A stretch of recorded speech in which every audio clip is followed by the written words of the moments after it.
Baik, selamat malam dan selamat datang di acara Ciputra Entrepreneurs Talk pada malam hari ini dari Ciputra Entrepreneurs Club. Acara rutin ini kami lakukan sebulan sekali dan di acara Entrepreneurs yang sukses di bidangnya, terutama entrepreneur sukses yang akan membagikan pengalamannya dalam merintis usaha dan juga mengembangkan usahanya.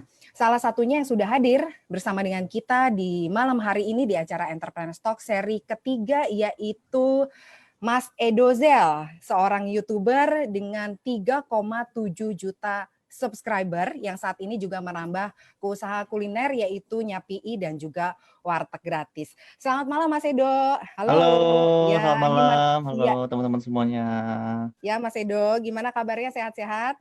Baik, sehat-sehat selalu. Sekarang lagi di Surabaya ya. Kalau kita lihat story sama feed-nya Mas Iya, Edo ini lagi betul. sibuk habis Habis dari buka 3 cabang baru Nyapii.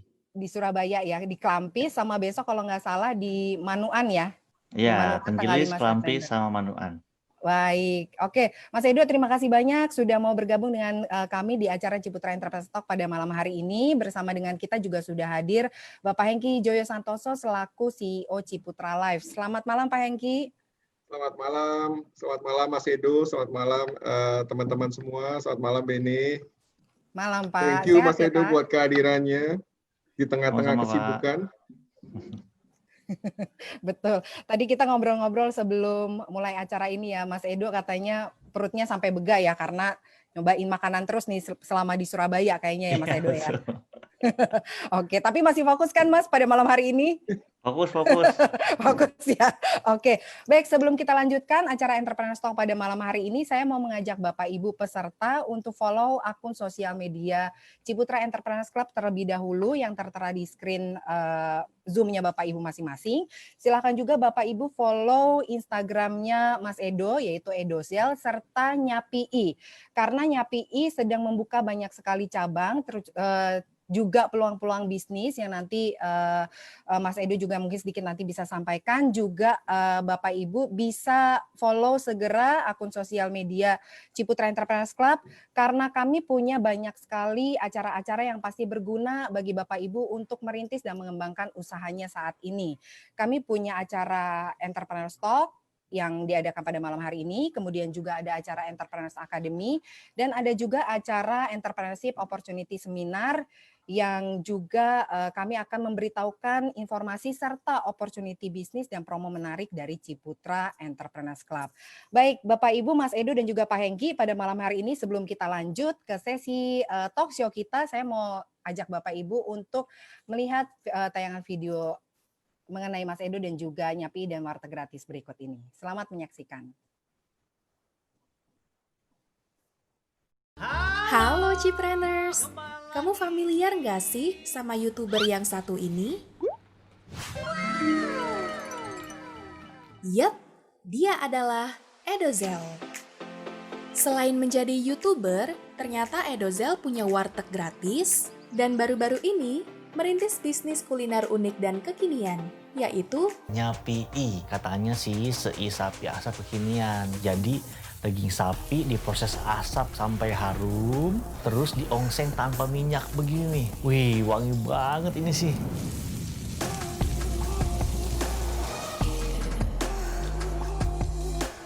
Dia toppingnya ada mentai, spicy Korean, ini enak banget. Sambal rendang dan padang, tapi kesukaan saya ini nih, sambal tempong, rendang banget. Kalau saya bilang sih kelebihannya dagingnya ini meleleh di mulut, sumpah ini beda banget sama yang lainnya. Harga paket standarnya sama minum 30.000, tapi ada juga nih yang paket pelajar cuma 15.000. Bakalan sering-sering mampir nih.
demikian tayangan video mengenai Mas Edo dan juga Nyapi serta warteg gratis. Kalau Nyapi tadi kayaknya semuanya pada ngiler nih, terutama yang belum pada makan pada malam hari ini ya. Cepat-cepat cobain karena di Jakarta, di Tangerang sudah ada, di Gading Serpong, kemudian juga di Surabaya sudah ada, sudah buka tadi di Klampis, kemudian di Manuk Anitu besok, dan kalau nggak salah juga nanti di Braga City di Bandung. Saya mengundang Bapak Ibu untuk bisa langsung bertanya dengan Mas Edo, silakan gunakan fitur chat Q&A yang ada di fitur Zoom-nya Bapak Ibu. Sebelum saya mengundang teman-teman peserta atau Bapak Ibu untuk bergabung bertanya langsung dengan Mas Edo, saya izin ke Pak Hengki dulu untuk mengajukan pertanyaan untuk mengawali acara pada malam hari ini. Pak Hengki, kenapa acara Entrepreneur Talk pada malam hari ini menghadirkan Mas Edo Zel nih, seorang YouTuber sekaligus entrepreneur. Silahkan Pak. Ya, thank you Beni, thank you juga Mas Edo atas kehadirannya. Sukses selalu buat Mas Edo. Jadi YouTuber ini satu fenomena yang sangat menarik. Ini pekerjaan baru yang muncul karena perkembangan teknologi, khususnya internet. Kalau zaman saya dulu, kalau waktu SD atau SMP saya ditanya cita-citanya jadi apa, nggak ada yang jawab jadi YouTuber. Jadi ya kurang lebih tahu lah umur saya berapa. Gitu. Jadi cita-citanya paling dokter. Kalau enggak jadi insinyur, makanya kalau yang pernah nonton film Sidul, anak sekolah ya jadinya cita-citanya tukang insinyur kan. Nah, tapi kalau anak sekarang, anak SD sekarang atau anak SMP sekarang, kalau ditanya cita-citanya apa, banyak yang jawab pengen jadi YouTuber. Idolanya pun sekarang, kalau saya dulu idolanya mungkin Pak almarhum Habibie. Nah, kalau anak-anak sekarang idolanya Edo Zel mungkin ya. Terus kemudian Atta Halilintar mungkin, atau ada YouTuber yang lain. Jadi idolanya pun berbeda dengan kita yang zaman dulu. Tapi sebenarnya yang kita tidak sadar, YouTuber sebenarnya adalah seorang entrepreneur juga. Loh, kenapa kok YouTuber itu seorang entrepreneur? Karena sebenarnya kalau kita ikutin acara sebelumnya, yaitu dengan Pak Eloy Saluku dan Pak Antonius Tanan, 3 kriteria seorang entrepreneur. Yang pertama adalah creativity dan innovation.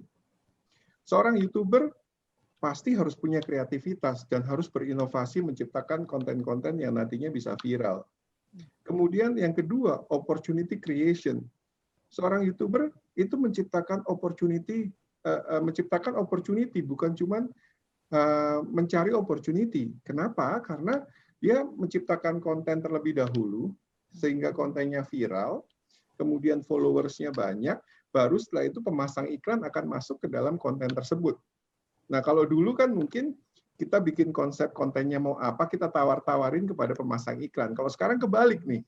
Jadi, seorang YouTuber itu opportunity creation, menciptakan opportunity. Kemudian yang ketiga adalah calculated risk-taking. Jadi, seorang YouTuber pun mengambil resiko. Pada saat dia menciptakan konten, dia pun nggak tahu kontennya bakal viral atau enggak. Tapi dia sudah berinvestasi. Minimal paling enggak dari sisi waktu dia investasi. Kemudian dari sisi peralatan, tentunya bikin konten yang bagus kan alat-alatnya juga harus beli yang cukup bagus juga. Atau bahkan kalau mungkin untuk seperti Mas Edo Zel pasti punya tim yang untuk mensupport dia untuk membuat konten-konten yang kreatif. Jadi dia harus mengeluarkan modal dan berinvestasi dulu sebelum dia bisa menciptakan suatu konten. Jadi makanya kalau seorang YouTuber sukses seperti Mas Edo Zel, sebenarnya akan mudah sekali mengembangkan usahanya ke bidang lain. Karena Mas Edo sudah punya 3 ingredient tadi. Sudah biasa kreatif dan inovatif, biasa menciptakan peluang, dan terbiasa mengambil resiko yang terukur. Dan ke depan, entrepreneurship ini akan semakin penting. Kenapa? Karena studi yang dilakukan oleh consulting ternama McKinsey, diperkirakan bahwa sampai dengan tahun 2030, akan ada sekitar 23 juta pekerjaan yang hilang di Indonesia dan digantikan dengan otomatisasi. Dan ini sudah mulai terjadi sekarang. Contoh penjaga di gerbang tol sudah nggak ada lagi, dulu ada. Kemudian ke depan mungkin sebentar lagi kasir di supermarket sudah tidak diperlukan lagi. Karena beberapa e-commerce, giant e-commerce, seperti mungkin Alibaba atau Amazon, dan kalau tidak salah satu e-commerce juga di Indonesia sudah bikin satu store yang tanpa kasir. Dia masuk semuanya dikontrol otomatisasi dan nggak perlu orang lagi. Dan berikutnya mungkin teller di bank ke depan udah nggak diperlukan lagi karena sekarang kita store dan tarik udah bisa melalui mesin, terus kemudian semuanya sudah serba digital. Jadi saya rasa ini tuntutan yang akan terjadi terus ke depan, dan ini sesuatu yang kita harus antisipasi semua. Saya rasa itu, Vin. Ya, thank you Pak Hengki. Baik, saya lanjut ke Mas Edo. Kan sekarang ini Mas Edo banyak banget ya anak muda yang terinspirasi. Kalau tadi Pak Hengki bilang kan kalau dulu zamannya Pak Hengki semua orang kayaknya mau jadi tukang insinyur gitu ya kayak Pak Habibie. Tapi sekarang sampai keponakan saya baru 7 tahun loh, dia udah pakai handphone ibunya tuh ngevlog sendiri gitu. Kayaknya itu jadi YouTuber itu bisa jadi inspirasi gitu buat anak-anak generasi muda ya seperti saya gitu ya.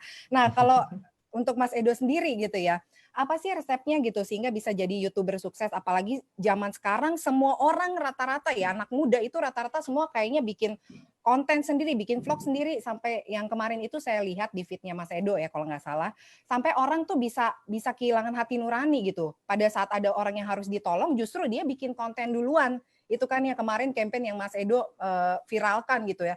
Jadi orang tuh kayak udah mulai kehilangan hati nurani demi konten gitu. Nah, kalau menurut Mas Edo sendiri sebenarnya resep sukses untuk jadi YouTuber sukses dan punya hati nurani itu apa sih gitu? Untuk jadi YouTuber sukses ya, sebenarnya kalau saya selalu kalau ketemu sama orang-orang atau anak-anak muda zaman sekarang kalau bilang mau jadi YouTuber, saya selalu bilang jangan. Jangan jadi YouTubers, tapi jadilah influencers. Kenapa harus jadi influencers? Karena yang namanya YouTube kan platform bisa berubah-berubah. Dulu ada BlackBerry Messenger, platform semua nyemplung di BlackBerry Messenger. Dulu ada Snapchat, wah di Indonesia kayaknya bakal meledak nih karena di Amerika ngetrend. Kita semua para kreator-kreator nyemplung ke Snapchat, invest waktu dan tenaga sana, tapi ternyata Instastory lebih menarik. Kemudian dulu ada namanya Vine. Itu semacam TikTok 3-4 tahun yang lalu. Udah banyak banget komunitasnya gede, tapi ternyata tiba-tiba bangkrut karena satu dan lain hal. Jadi saya selalu bilang kamu harus jadi influencers. Influencers itu apa? Influencer itu kamu harus punya dampak, punya manfaat bagi orang lain. Jadi apapun bentuknya apakah konten, apakah video menghibur, apakah video edukasi, belajar bahasa Inggris, ngajarin tentang bisnis. Selama kamu punya influence, selama punya manfaat, pasti orang mau follow, pasti orang mau cari kamu, dan nanti akan ada timbal baliknya dalam bentuk apakah pembelian produk atau endorsement atau secara langsung bayar untuk ilmunya kayak gitu. Jadi saya selalu bilang jangan jadi YouTubers tapi jadi influencers. Kalau mau sukses ya harus punya manfaat. Semakin besar manfaat yang kita berikan kepada masyarakat, semakin banyak masyarakat yang ingin berinvestasi ke kita dan meluangkan waktunya untuk melihat kita. Menurut saya karena orang dangkal ngelihatnya, oh pokoknya wah ini followersnya banyak berarti dia lebih sukses. Enggak juga. Justru teman-teman yang punya niche market, yang punya image yang positif, yang mempertahankan idealismenya untuk selalu menjaga kontennya, itu sebenarnya jauh lebih dicari sama brand. Jadi ukuran kesuksesan untuk seorang influencer itu sebenarnya apa ya Mas ya? Apakah kan orang awam seperti saya berpikirnya ukuran kesuksesannya adalah berapa yang view videonya atau berapa followernya. Tapi sebenarnya nggak seperti itu ya Mas? Iya nggak seperti itu. Sebenarnya kalau saya pribadi ya, karena ukuran sukses orang kan beda-beda ya. Orang menganggap oh pokoknya gue dikenal banyak orang biarpun gue jelek, tapi yang penting gue dikenal banyak orang. Ukuran sukses beda-beda. Kalau saya ukuran suksesnya adalah apabila saya punya influence yang baik kepada penonton saya. Jadi orang-orang yang nonton konten saya, keluar dari konten saya bisa feel good, bisa happy, kemudian bisa terinspirasi sama apa yang kita lakukan, dan juga bisa memberikan dampak langsung kepada masyarakat, apakah berbagi, apakah membuka lapangan pekerjaan gitu. Ya. Oke, thank you Mas Edo. Saya pertanyaan lagi nih ya. Sekarang kan Mas Edo juga udah mulai merambah ke sayap usaha atau sayap bisnis lah. Dimulai dari warteg gratis dan yang sekarang nih lagi sibuk-sibuknya kan Nyapi gitu ya.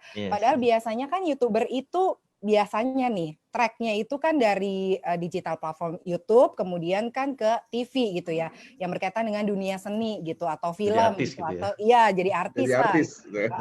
Tapi kenapa Mas Edo dari YouTube kok tiba-tiba kepikiran gitu untuk ke usaha dan kuliner usahanya? Kenapa? Oke. Sebenarnya alasan pertamanya adalah karena saya tidak jadi artis nggak laku ya. Masa iya? Itu merendah aja itu. Kalau saya sih melihat kalau saya pribadi ya, karena saya lahir dari digital awal banget dari zamannya Kaskus 2009. Jadi saya believe banget sama digital. Jadi pada saat saya banyak yang nawarin Edo jadi buat program TV ini, tapi Edo jadi film ini, tapi menurut saya itu kemunduran.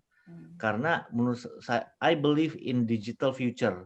Saya percaya semua nanti akan berevolusi menjadi digital. Makanya menurut saya kalau saya ke TV justru saya malah mundur. Meskipun di sana masih banyak market, masih banyak pundi-pundi uang, tapi saya percaya I invest in future kayak gitu. Makanya saya justru bergerak di sosial media, saya bikin social media agency.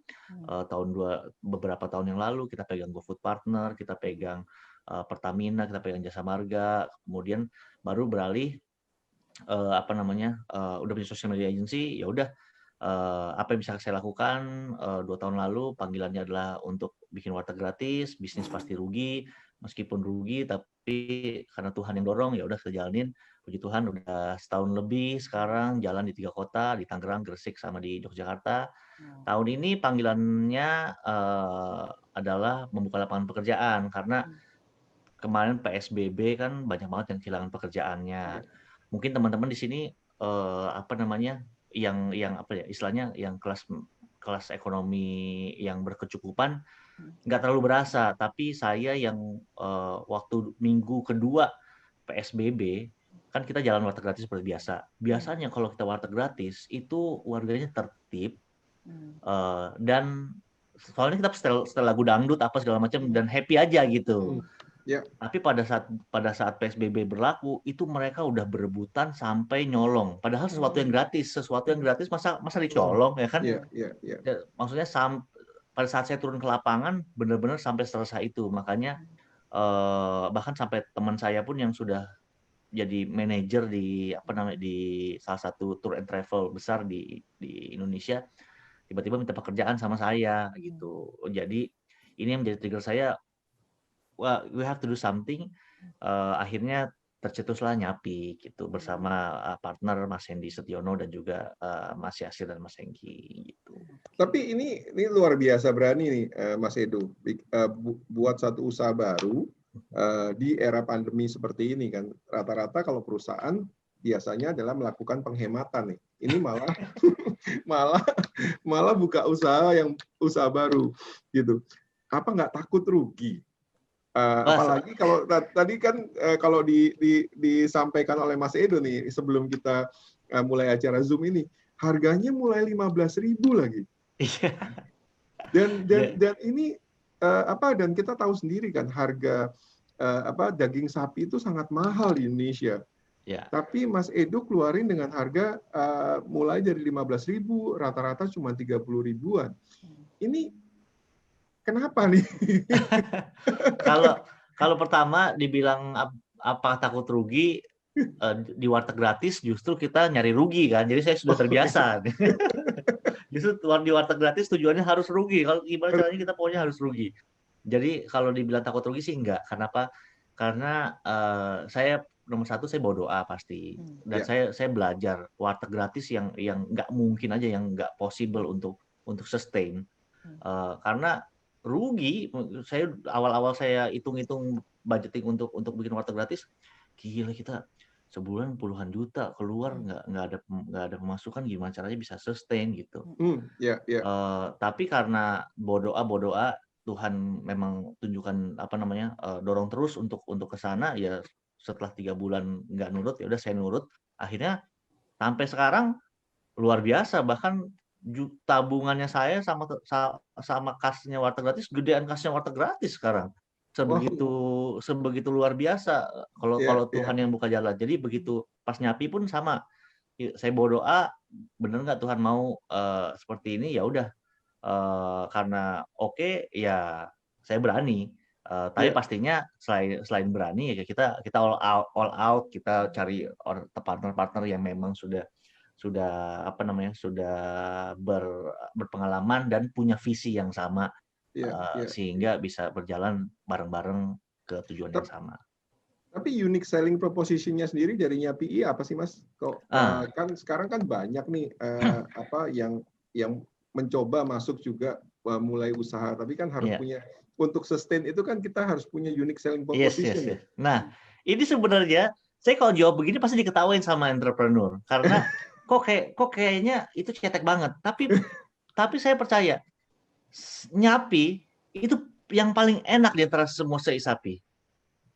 Beneran ya? Beneran. Yang paling enak harus di kita antara- coba nih habis ini. Benar.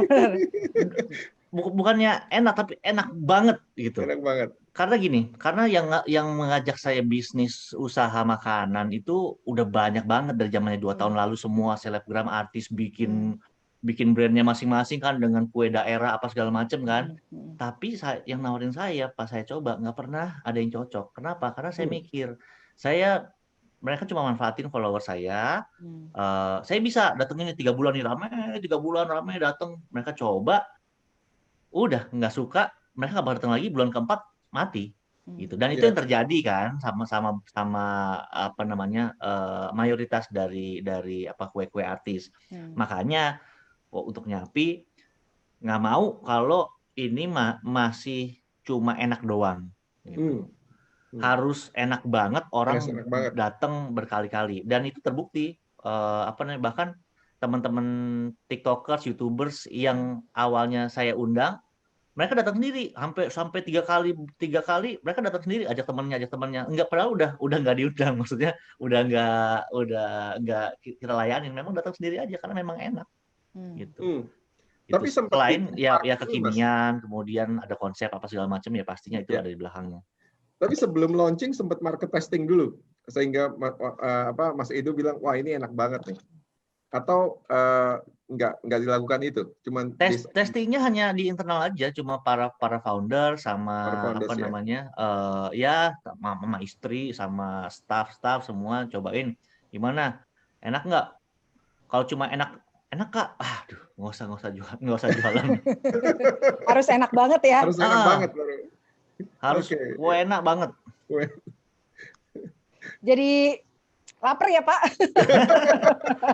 Soalnya ini juga beda dibandingkan. Jadi kalau apa namanya, kita pakai apa namanya, caranya memang masih pengasapan, tapi semua tekniknya sudah apa namanya, sudah kita buat sedemikian rupa. Saya nggak berani bilang upgrade karena saya yakin makanan tradisional dari NTT pasti yang paling top lah gitu. Cuma kita sudah modifikasi supaya kena ke lidahnya millennials kayak gitu. Jadi dagingnya beda, kita pilihannya dagingnya pakai daging sapi bagian perut sehingga jadi juicy banget. Kemudian kita ongsengnya nggak pakai minyak.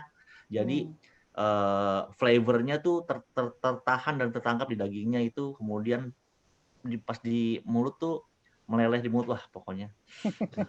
Dideskripsikan dulu semuanya ya. Kontennya lokal ya Mas ya? Artinya bahan bakunya semua lokal ya? Enggak. Daging sapinya impor US karena kalau daging sapi impor US kan sudah dapat sertifikasi halal kan. Kalau di Indonesia harus melalui proses yang panjang untuk dapat itu, jadi lebih baik kita main aman yang cepat, daging US yang sudah ada sertifikasi halalnya. Ya. Tapi ke depan apakah akan istilahnya menggunakan produk lokal, memberdayakan masyarakat mungkin di daerah-daerah seperti NTT dan yang lain-lain yang berternak sapi gitu, Mas? Belum sih, belum.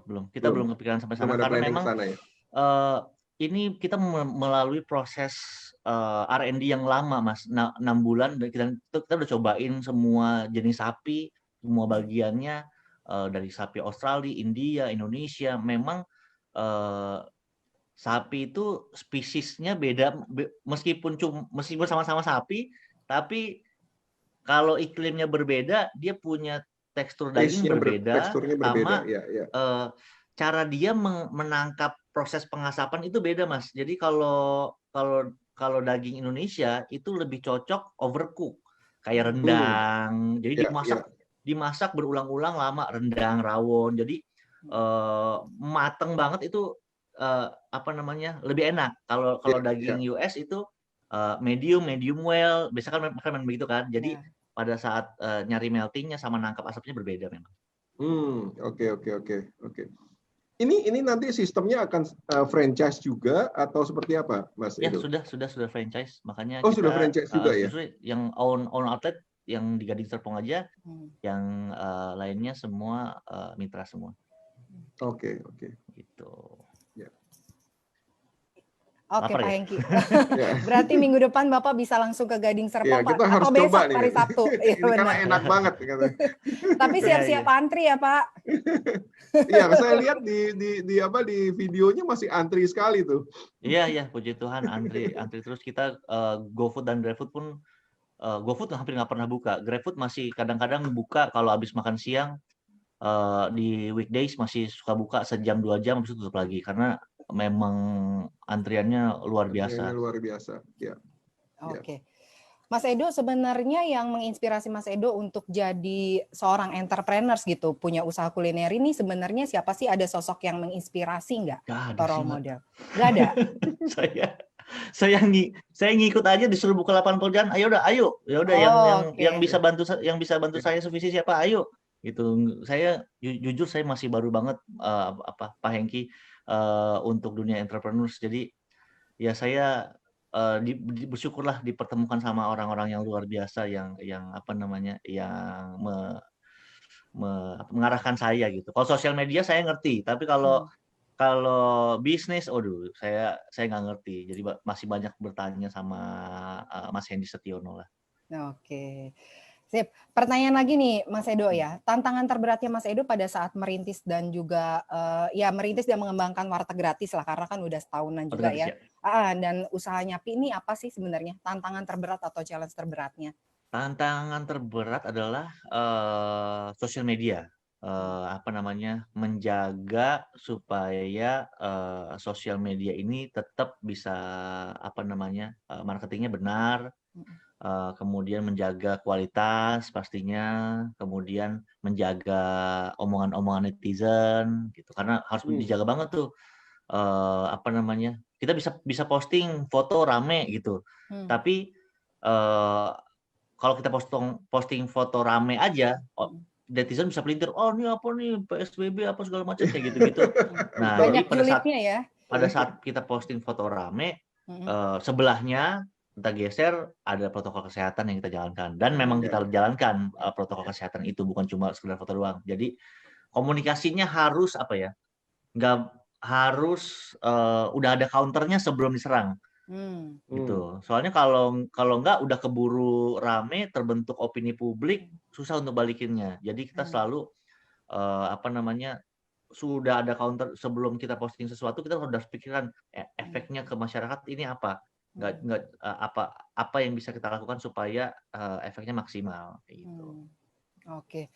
Nah, warteg gratis ini kan menurut kita nih punya konsep yang cukup unik gitu dan beda dari yang lain. Berapa kali saya lihat interview Mas Edo sama di talk show ya, seperti beberapa waktu lalu gitu di Andi F. Noya kan, gitu. Jadi kalau mau bisnis yang rugi ya di warteg gratis gitu kan. Ini nuansa sosial dan charity-nya cukup kuat gitu. Sementara kan mindset orang pada saat mau berbisnis ya maunya kan untung dan sukses gitu. Kenapa Mas Edo justru mengeluarkan jargon atau tagline seperti itu gitu ya? Dan saat ini malah udah punya sampai 3 kota ya tadi kalau nggak salah ya. Iya, betul. Kenapa tuh Mas Edo? Iya, karena memang sebenarnya kalau dibilang bisnis, warteg gratis itu sebenarnya bukan bisnis. Sebenarnya adalah gerakan sosial. Cuma kita kemas sebagai bisnis. Kenapa? Karena nomor satu, saya belajar dari kesalahan-kesalahan teman-teman yang bikin charity seperti ini, gerakan sosial seperti ini. Mereka nggak sustain.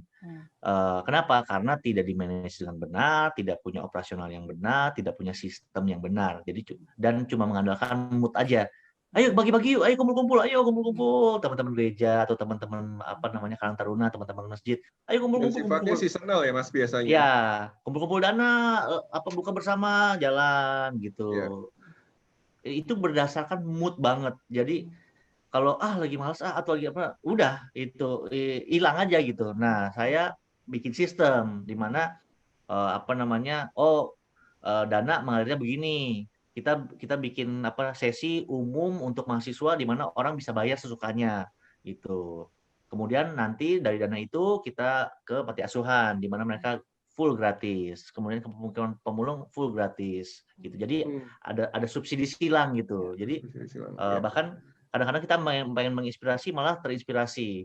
Waktu itu pernah di pembukaan pertama kita ada orang mahasiswa di sesi mahasiswa, dia dia ambil satu makanan water gratis, kemudian dia kasih kita amplop, kita pegang-pegang, kok amplopnya tebel banget, ini apa, surat cinta apa gimana kan? Soalnya masih muda, anak umur 20 tahunan lah gitu. Terus kita tanya, ini apaan? Ini gaji pertama saya, Kak. Wah, itu gaji pertamanya dia udah bisa membiayai 2-3 kali operasi lagi. Jadi yang seperti itu, bahkan ada atlet Indonesia ternama juga menyumbangkan juga gajinya untuk kita kayak gitu. Dan juga kita ada sistem pemegang saham di mana teman-teman bisa berkomitmen untuk transfer 500.000 sebulan untuk warteg gratis. Jadi sudah sustain banget.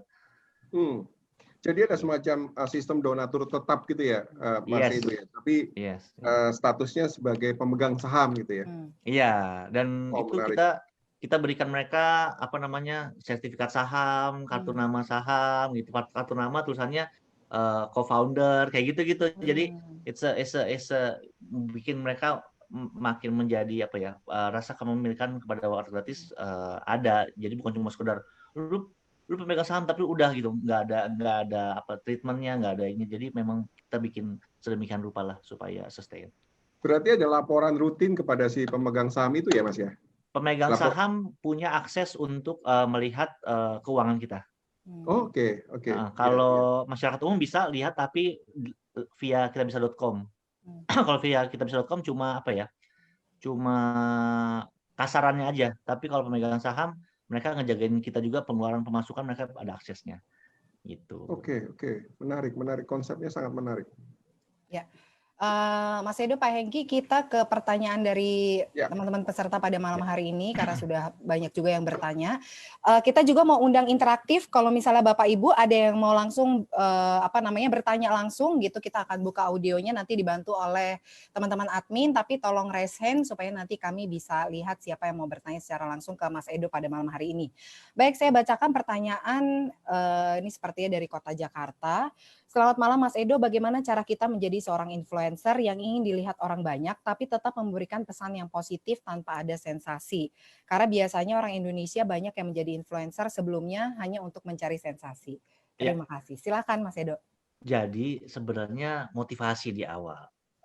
Kalau memang motivasinya saya pengen dilihat orang, biasanya pasti akan menghalalkan segala cara karena tujuannya itu.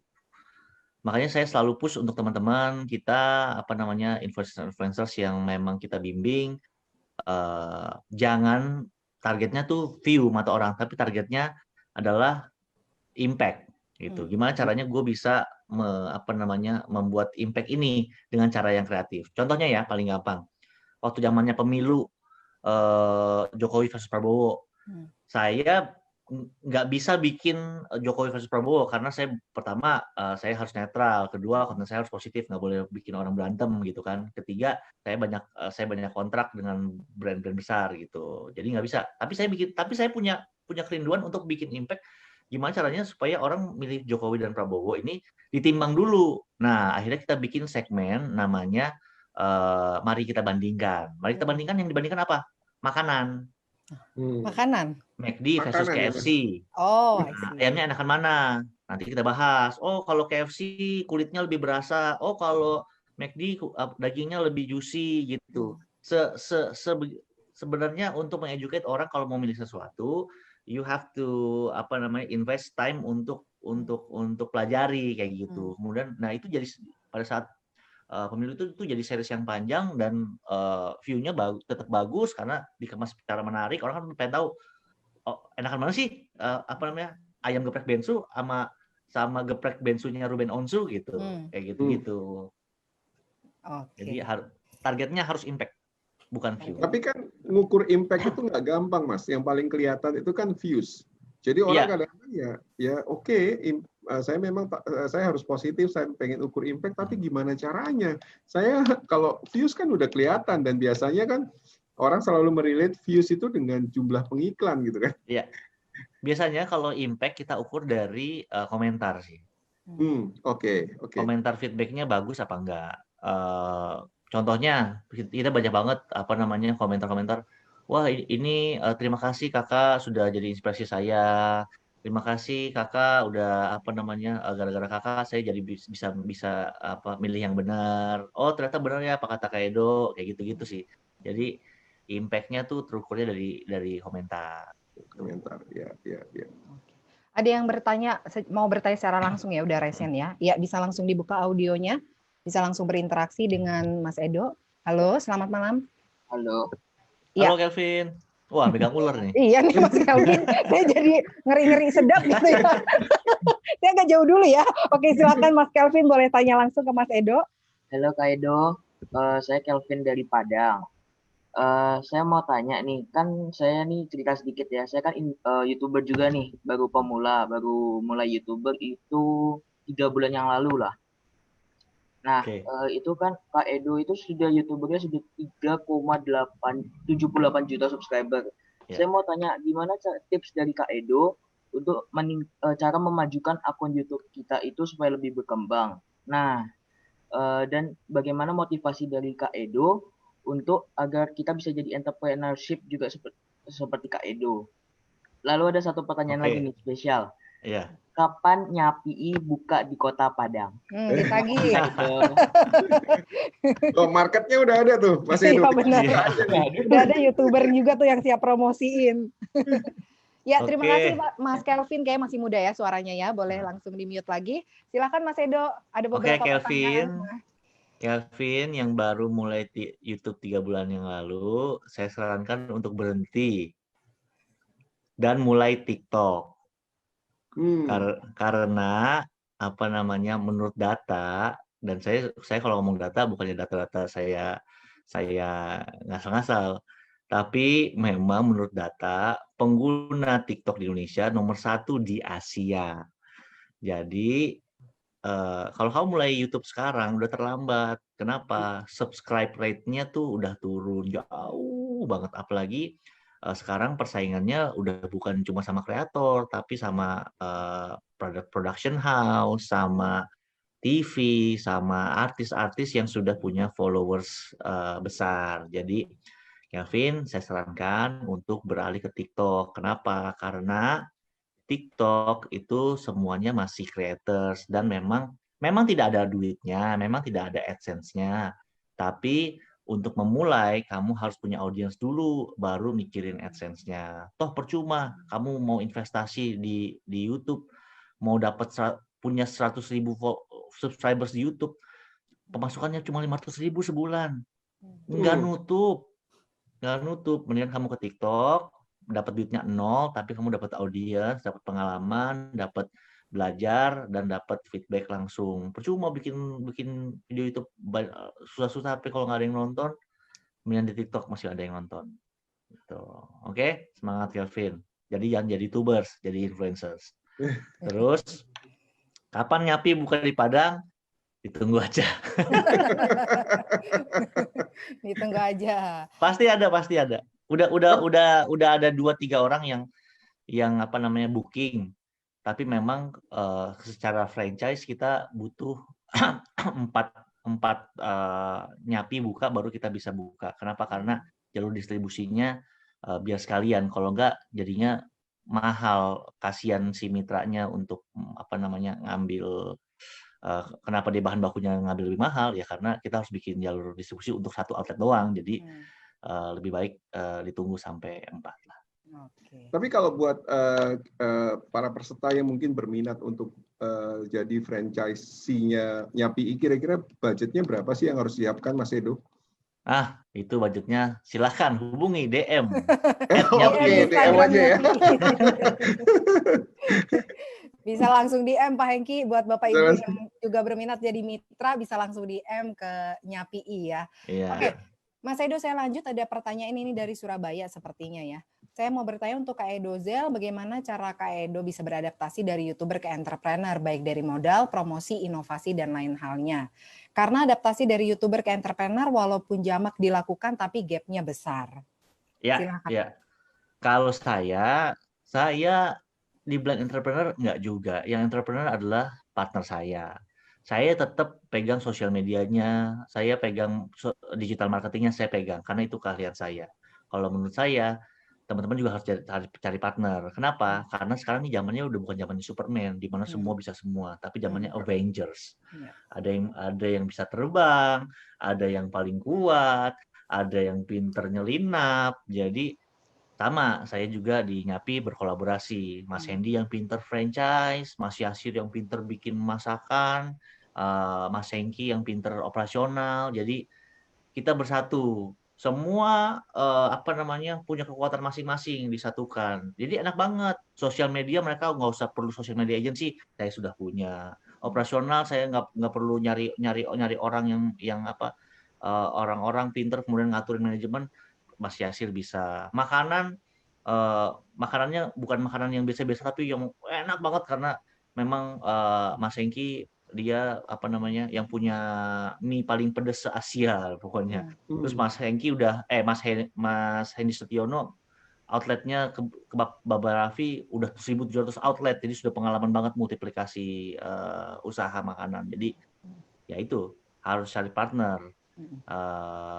Susah kalau kamu YouTuber terus tiba-tiba saya pengen jadi entrepreneur dengan keahlian ya membuat konten, tidak bisa.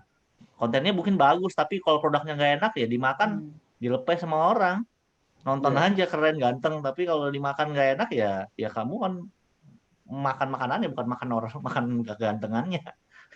Iya. Gitu. Oke. Pertanyaan berikutnya, Pak Hengki, nanti kalau misalnya ada yang mau ditanyakan bisa langsung ya Pak. Ini saya bacakan dulu pertanyaan berikutnya. Ini dari Pak Hans. Mas Edo, Nyapi dapat inspirasi dari mana? Nyapi terinspirasi dari mana ya? Saya enggak terinspirasi apa-apa. Saya cuma pokoknya saya prihatin sama kondisi banyak banget teman-teman yang di PHK. Kemudian I have to do something dan ya udah kita kumpul sama Mas Hendy sama Mas Hengki.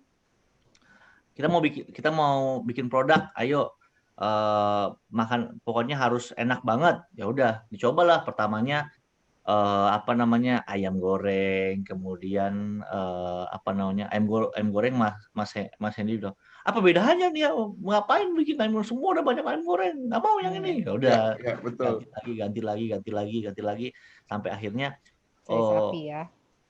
saya sapi cobain, udah dicoba, wah ini beda dibandingkan saya sapi yang lain dan sudah kita cobain 20 brand yang lainnya, saya sapi memang paling enak.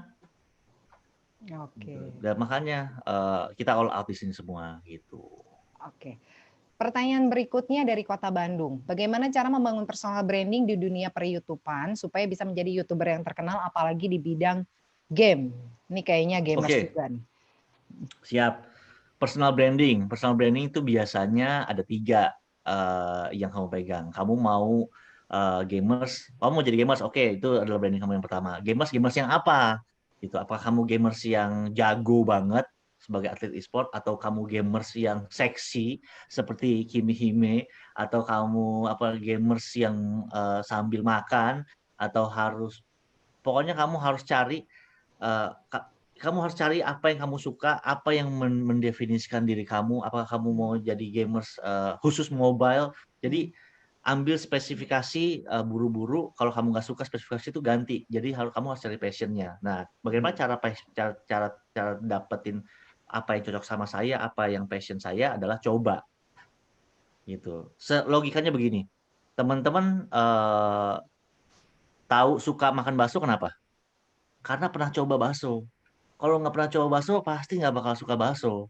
Jadi teman-teman suka gamenya Mobile Legends kenapa? Karena pernah coba gitu. Jadi mumpung masih muda, cobalah semua sampai kamu klik di hati, wah kayaknya this is what I'm good at and this is what I like.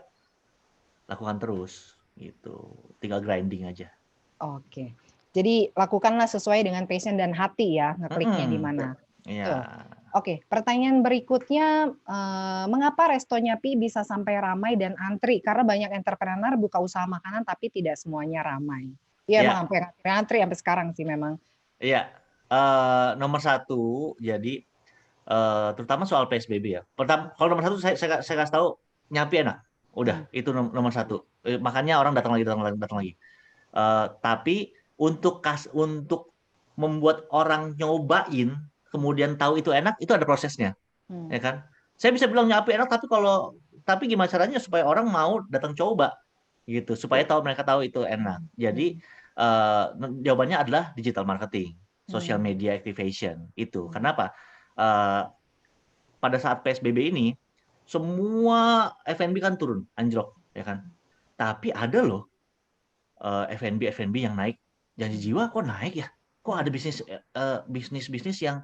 yang omsetnya kok naik pada saat PSBB? Jawabannya satu, digital ready atau tidak. Kenapa? Karena funnelingnya beda. Saya boleh share screen nggak? Silakan. Silakan Mas. Harus dikasih host dulu saya. Belum ya? Tolong dibantu. Mas Edo udah? Iya. Silakan Mas Edo. Coba ya sebentar ya.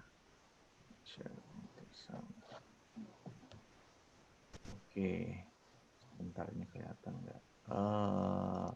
Iya. Nah, kelihatan ya? Udah kelihatan. Oke.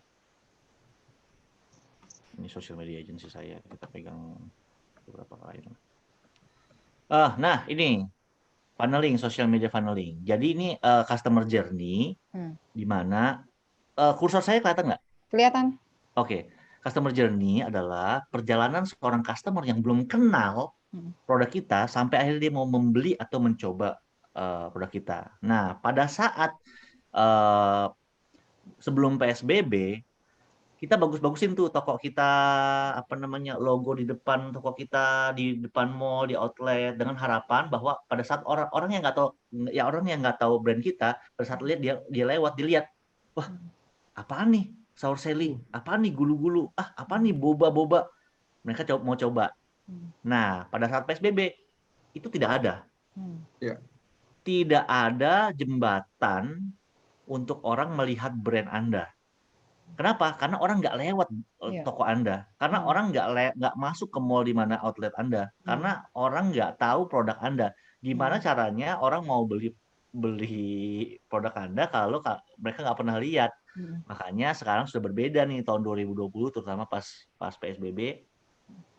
Perjalanan orang yang belum tahu sampai akhirnya membeli itu ada 3 tahapan. Yang pertama adalah tahap kenal, engage. Engage-nya dari mana? Kalau dulu orang lihat toko, penasaran masuk. Atau nonton TV, lihat iklan, tertarik. Atau lagi nyetir, ngeliat billboard, tertarik gitu kan. Tapi sekarang enggak. Sekarang semua orang nggak ada yang keluar rumah. Tapi kita bisa kenalan melalui aplikasi yang mereka gunakan setiap hari. Bahkan menurut data itu orang pegang handphone 6 jam sehari. Jadi kita bisa kenalan lewat sosial media. Sosial media yang mereka gunakan sekarang paling banyak apa? Menurut data TikTok. Nomor 1 di overall di App Store dan juga di Google Play. Instagram masih bagus nggak? Instagram udah dari tahun 2018 udah turun stabil, dan kalau turun stabil tanda-tandanya sudah mau menghilang ya. Nah, jadi pakai TikTok, Bapak Ibu, teman-teman semuanya, pakai TikTok untuk kenalan. Nanti setelah kenalan, kalau dulu tahap keduanya adalah ke website. Sekarang orang Indonesia dengan digital sekarang malas ke website. berantakan, nggak compact, di scroll ke atas ke bawah nggak enak ngeliatnya. Kita pakainya mini site, makanya digunakannya Instagram. Kalau lihat Instagramnya Nyapi, postingannya dikit bandingkan sama sosial media yang lain, dikit, cuma 8. Kenapa? Karena kita bikin ini website experience di Instagram. Jadi abis kenalan, mereka langsung bisa mempelajari melalui mini site yaitu Instagram. Habis itu, jembatan selanjutnya adalah dari review di marketplace. Biasanya kan kalau di Tokopedia tuh ada bintang-bintang, atau di Google Maps ada bintang-bintang, sama review influencers. Sehingga mereka percaya. Kenapa? Karena namanya digital media, trust itu tipis. Karena banyak banget kan kejadian, oh saya udah transfer tapi kok barangnya nggak dikirim, oh ini ternyata penipuan, saya udah beli ternyata akunnya cuma akun mirip doang, kayak gitu. Makanya harus ada review dari influencers dan juga rate dari marketplace. Baru akhirnya udah kenal, udah mempelajari, udah kenal misalnya 1.000 orang kenal nih, ada 50 orang yang akhirnya tertarik dan mau mempelajari. Dari 50 orang tertarik mempelajari, ada 10 orang yang akhirnya memutuskan untuk kayaknya saya mau beli, tapi trusted nggak ya? Terpercaya nggak ya? Saya cek lagi. Saya cek, oh kayaknya trusted nih.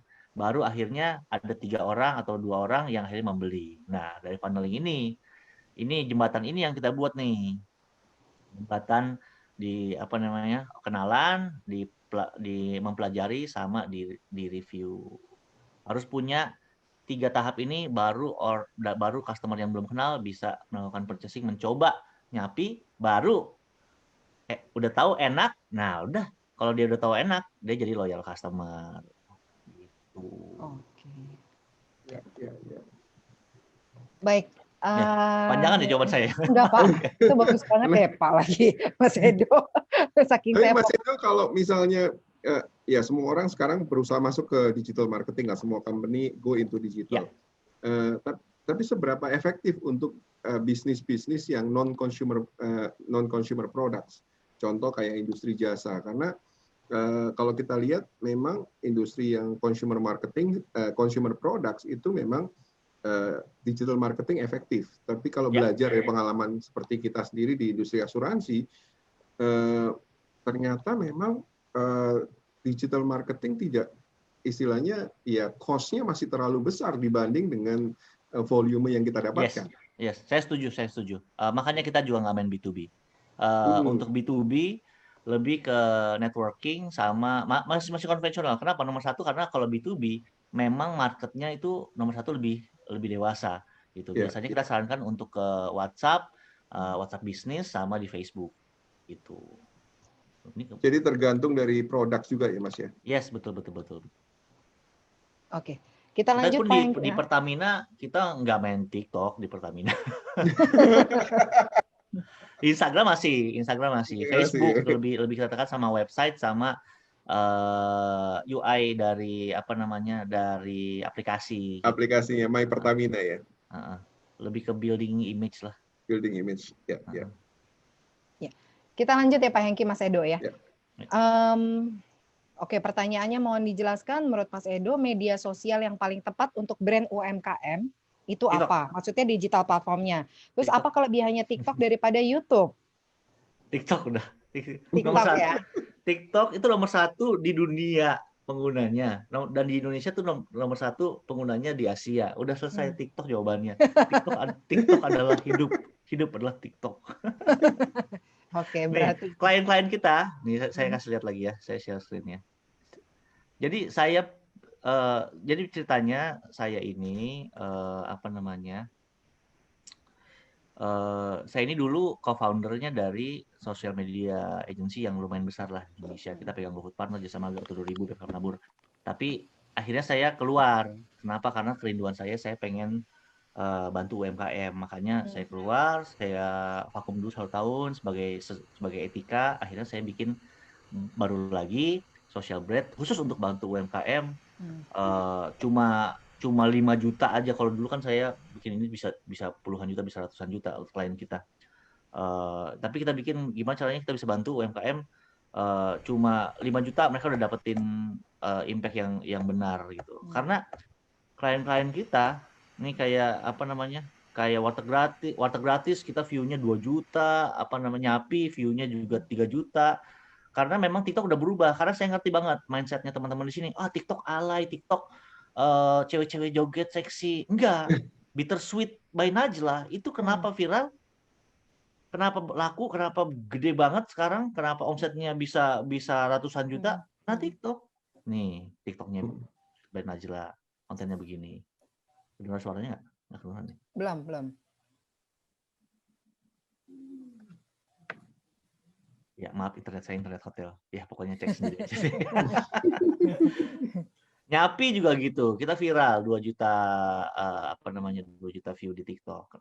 Kemudian banyak banget kasusnya Kebuli Jordan, ya, klien kita Kebuli Jordan viral terus, rame terus, ngantri sampai sampai gila banget deh pokoknya. Karena memang sebenarnya this is the right moment untuk start a business ya. Karena orang udah craving sama sesuatu yang baru, orang udah craving untuk keluar rumah. Jadi begitu tinggal kasih tahu bahwa this is worth it untuk lu keluar rumah gitu aja. Makanya orang craving banget untuk apa namanya, new experience, new things. This is the right time lah. Oke. Ya. Mas Edo, berapa lama usaha Mas Edo Nyapi bisa langsung beralih ke franchise? Karena untuk menjadi franchise itu kan tidak gampang ya. Pertanyaan dari salah satu entrepreneur kita. Dari H-4. H-4. Iya. Udah langsung franchise. Iya, dari H-4 udah ada mitra yang bergabung sama kita 3. Kenapa? Karena memang Nyapi dibuat untuk franchise. Memang awalnya kan karena gini, kalau saya bikin satu outlet paling saya bisa mempekerjakan berapa orang? 10 orang, 15 orang maksimal. Tapi kalau saya bersama Mas Hendy memang dibuatnya franchise, makanya cara pengolahan kita cepat, apa segala macam udah apa namanya, sapi tapi fast food gitu. Tapi bukan fast food makanannya nggak sehat ya, tapi kalau kecepatan kita dengan sistem franchise kita supaya gampang ditiru sama teman-teman yang lain. Kalau saya cuma satu outlet, cuma 15 orang, ya saya apa namanya, nggak usah ambil resiko buka bisnis di PSBB, tapi karena pengen buka lapangan pekerjaan di Indonesia harus franchise. Jadi karena dibuat untuk franchise dari H-4 sudah jadi franchise. Oke. Tapi kalau franchise, Mas Edo, itu tantangannya kadang adalah bagaimana membuat franchise ini terus menguntungkan, terutama buat si calon franchisee-nya ya. Betul. Karena kadang-kadang franchiser-nya terlalu agresif, sehingga letaknya itu misalnya terlalu berdekatan, sehingga kan setuju saya. Nah itu apa, ada resep-resep khusus nggak, Mas? Oke, jadi ini sebenarnya karena saya kan ini perdebatan pertama saya sama Bapak Raffi ya, sama Mas Hendy. Saya bilang, oke, gimana nih target kita mau buka berapa outlet? Saya bilang 1.000 Mas. Terus dia bilang, ya soalnya impian harus besar, saya mau buka di mana-mana 1.000 Mas. Terus tapi Mas Hendy sendiri yang apa namanya, yang bilang jangan dong, nggak bisa. 1.000 bisa nggak? Bisa. Tapi nanti kanibalisme. Betul. Nanti marketnya si mitra A pada saat mitra B buka karena ada 1.000, akhirnya jadi kanibalisme, akhirnya marketnya malah kebagi, bukannya menciptakan market baru. Jadi ya memang saya gandeng Mas Hendy yang sudah 17 tahun di bidang franchise, sudah 1.700 outlet, ngikan juga beliau yang pegang, ya memang insight mereka jauh lebih berpengalaman lah. Gitu. Oke, kita lanjut Pak Hengki, Mas Edo. Ini masih banyak pertanyaannya. Saya coba pilih-pilih juga karena kita ada keterbatasan waktu. Kak Edo keahliannya kan di digital marketing. Apa ada tips untuk teman-teman kita yang mau belajar digital marketing tapi nggak tahu mulainya dari mana? Silakan. Baik lagi. Kalau nggak tahu, kalau kelebihannya bukan digital marketing, udahlah. Cari partner yang ngerti. Daripada Anda spend waktu untuk belajar hal yang memang Anda tidak suka gitu. Carilah partner yang ngerti di social media marketing atau digital marketing, baru partner itu suruh belajar. Sekarang webinar semua gratis. Webinar saya nggak ada yang bayar, gratis semua. memang itu salah satu CSR-nya saya juga untuk sharing ke semua orang ya gratis. Belajar aja, belajar semua di YouTube banyak, di TikTok aja banyak banget pebisnis yang membagikan ilmu-ilmunya. Tapi tetap apakah passionate apa enggak? Karena yang namanya belajar itu kita bisa belajar, tapi kalau kita nggak passionate, kita belajar cuma untuk cukup doang, nggak sampai mastering gitu. Iya. Ya bisa tahu, ngerti, ya bisa, malah harus supaya nggak dibohongin orang kan. Tapi untuk jadi ahli lebih baik teman-teman kalau memang jiwanya entrepreneur yang nggak usah memaksakan diri untuk ke digital marketing, cari partner. Kalau mentok nggak ada partner, hire. Gitu. Misalnya partnernya satu entrepreneur, satu pinter di operasional, satu pinter dagang, sosial media kok nggak ketemu-temu partnernya ya, udah hire lah. Namanya kalau kita istilahnya itu ongkos bego lah. Ya udahlah, emang kita bego di sini ya udah. Ongkos belajar gitu. Oke. Mas Edo, bagaimana cara memasarkan produk di sosial media dengan baik? Karena banyak juga online shop di Instagram, Shopee, dan berbagai e-commerce, tapi orang pada nggak tahu. Ya, TikTok. Udah. Jawabannya TikTok. Gini, kenapa ya? Saya sangat keras banget untuk dorong teman-teman ke TikTok karena saya nggak mau teman-teman nyesel. Kenapa? Karena dulu zamannya Instagram lagi booming, saya bilang Instagram bandel gitu. Aduh, baru ada yang booming, bisa ya jual di Instagram. Dari kemarin kan saya udah bilang.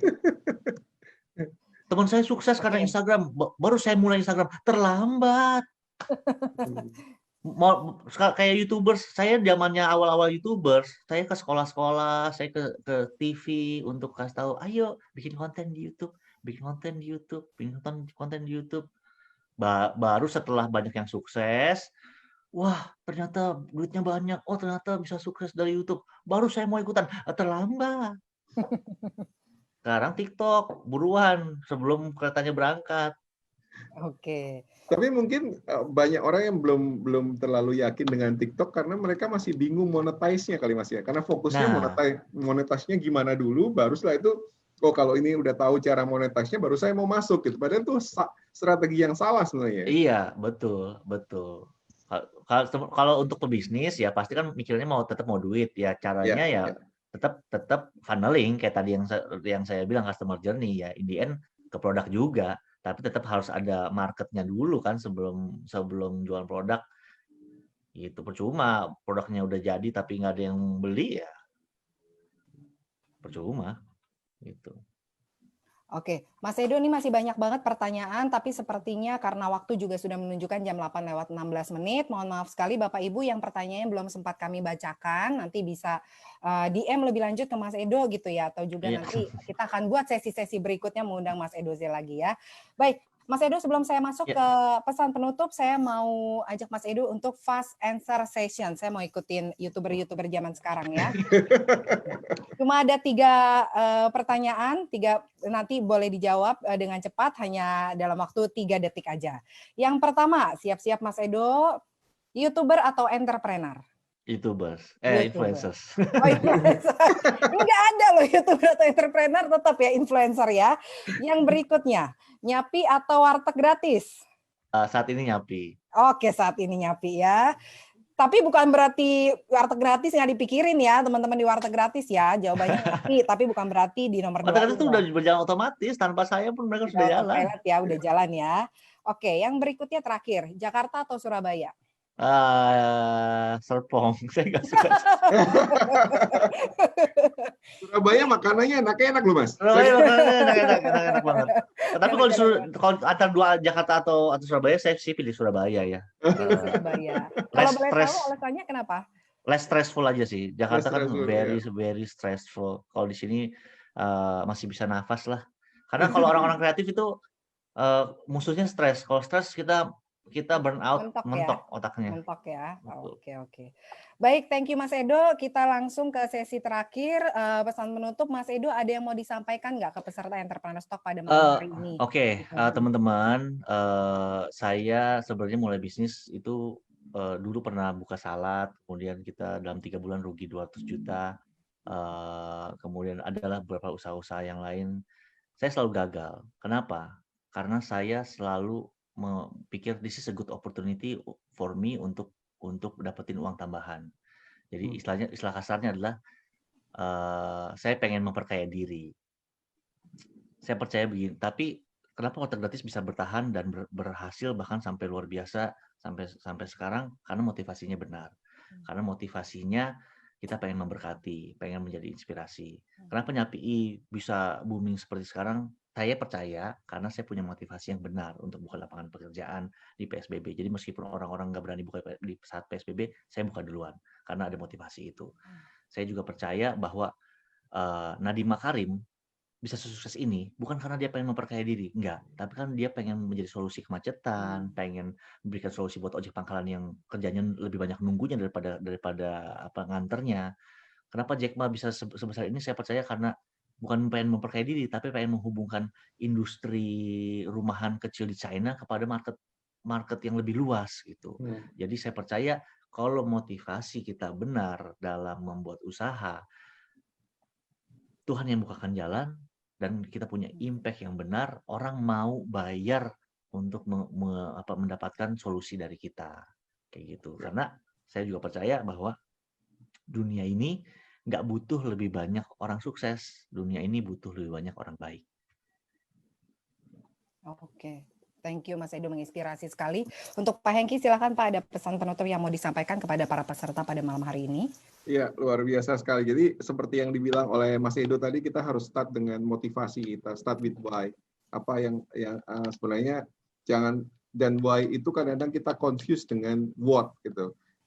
Kita pengen menjadi entrepreneur sukses karena pengen terkenal atau pengen kaya. Jadi kalau motivasinya hanya seperti itu, tentunya nggak akan bertahan lama. Akhirnya ya cuman berapa lama akhirnya ya kita berhenti atau kita putus asa. Nah, kemudian dari why itu kemudian kita baru masuk ke kemudian apa yang harus saya lakukan?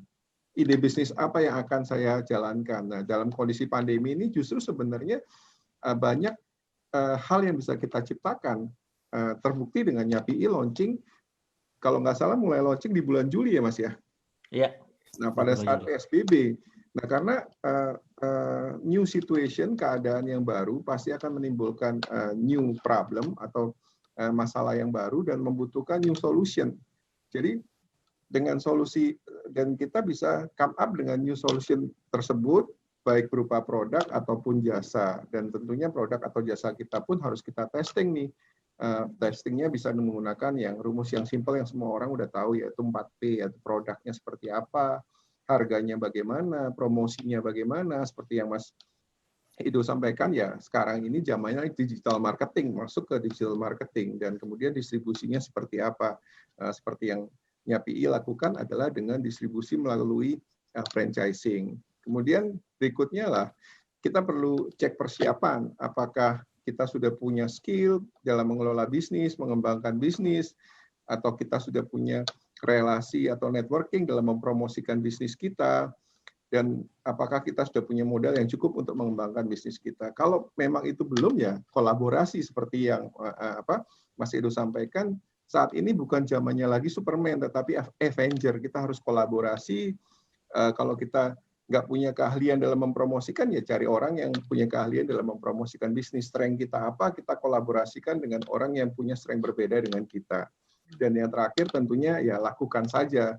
Sebab kalau kita punya strategi yang bagus, persiapan sudah bagus, tetapi nggak pernah kita lakukan, ya nggak ada gunanya. Strategi without execution is hallucination, ya. Kita berhalusinasi terus-terusan. Kita nggak pernah mencapai sukses itu. Tapi apabila kita merasa bahwa persiapan kita ternyata belum cukup, atau bahkan belum punya ide bisnis, gimana caranya? Ya mungkin sangat mudah, teman-teman bisa bergabung dalam Ciputra Entrepreneurs Club. Yaitu Ciputra Entrepreneurs Club ini memang satu program yang kita luncurkan, yang diluncurkan oleh Ciputra Life dengan visi untuk membangun masa depan yang lebih baik melalui entrepreneurship, seperti halnya dilakukan oleh founder kita, almarhum Pak Ciputra, di mana nanti teman-teman dapat mengikuti Entrepreneurs Opportunity Seminar untuk mendapatkan informasi yang lebih jelas lagi. Saya rasa itu, Ben. Oke, thank you Pak Hengki. Baik, terima kasih Mas Edo dan juga Pak Hengki yang sudah memberikan pesan inspiratif. Banyak sekali hal menarik juga dan bermanfaat yang kita bisa dapatkan dari acara Ciputra Entrepreneurs Talk pada malam hari ini bersama dengan Mas Edo Zel. Sekali lagi kami mengucapkan terima kasih Mas Edo sudah bersedia hadir dan berbagi kisah di Thank you Mas Edo. hari ini. Ya, thank you juga buat Pak Hengki yang sudah berkenan hadir. Terima kasih juga kepada Bapak Ibu yang sudah bergabung di Entrepreneurs Talk seri ketiga pada malam hari ini. Bagi Bapak Ibu yang ingin mengetahui lebih lanjut mengenai Ciputra Entrepreneurs Club, apa saja keuntungannya dan bagaimana bergabung, silakan menghubungi rekan Bapak Ibu yang men-share acara ini kepada Bapak Ibu semua.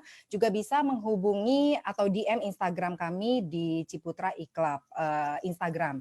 Akhir kata kami semua undur diri. Terima kasih Mas Edo sekali lagi, Pak Hengki terima kasih, Bapak Ibu terima kasih. Mas Edo, thank Terima you. kasih, Kita selalu terima kasih. Ya. Mbak Beka. Ya. Mari pamit Baik, ya. silakan sampai bertemu lagi di acara Ciputra Enterprise Club berikutnya. Salam entrepreneur.